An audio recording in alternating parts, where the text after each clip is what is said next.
Hello bachcho, let's read the question first. And question states that 10 gram of ice at minus 20 degrees Celsius is kept into a calorimeter containing 10 gram of water at 10 degrees Celsius. The specific heat of water is twice that of ice.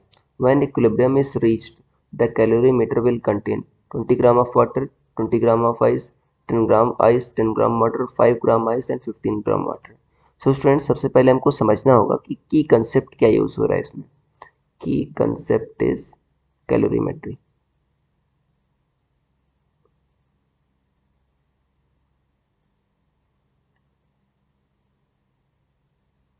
और calorimetry का principle क्या कहता है कि heat given equal to heat accepted. मतलब जितनी heat high temperature वाली body देती है उतनी हीट लोअर टेम्परेचर वाली बॉडी एक्सेप्ट करती है. तो heat given equal to heat accepted. यहाँ पर देखते हैं लोअर टेम्परेचर वाली बॉडी 10 ग्राम आइस -20 है और हाई टेम्परेचर वाली body 10 gram water at 10 degree Celsius है.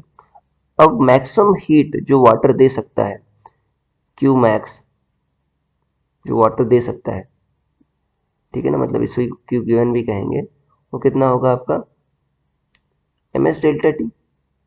मैक्सिमम कब तक दे सकता है? जब तक इसका टेम्परेचर जीरो ना पहुंच जाए. जीरो होने के बाद अगर मान लो आइस का भी टेम्परेचर जीरो पहुंच गया तो दोनों का टेम्परेचर सेम हो जाएगा. और जब सेम टेम्परेचर हो जाता है तो आपका हीट का ट्रांसफर रुक जाता है. सो आपका डेल्टा टी कितना होगा? 10 माइनस जीरो 10. मास कितना है? 10. एस कितना है? 1.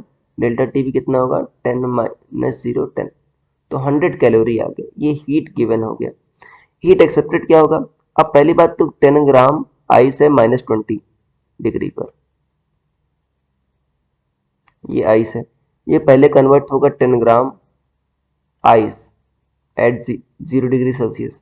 फिर मानते हैं सब कुछ पार्ट मेल्ट होगा, मान लेते हैं m पार्ट आपका मेल्ट होगा. तो सबसे पहले समझते हैं कि आपको -20 से 0 डिग्री सेल्सियस की आइस से पहुंचने के लिए कितनी हीट चाहिए. मान लेते हैं Q1 हीट चाहिए.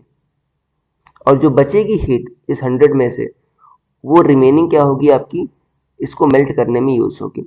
सो Q1 कितना होगा आपका? m into s delta t. Mass कितना है? 10 ग्राम है. एस कितना होता है आपका?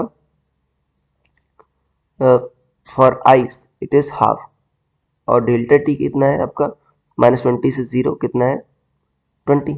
तो कितना आ जाएगा? ये भी 100 कैलोरी आ जाएगा.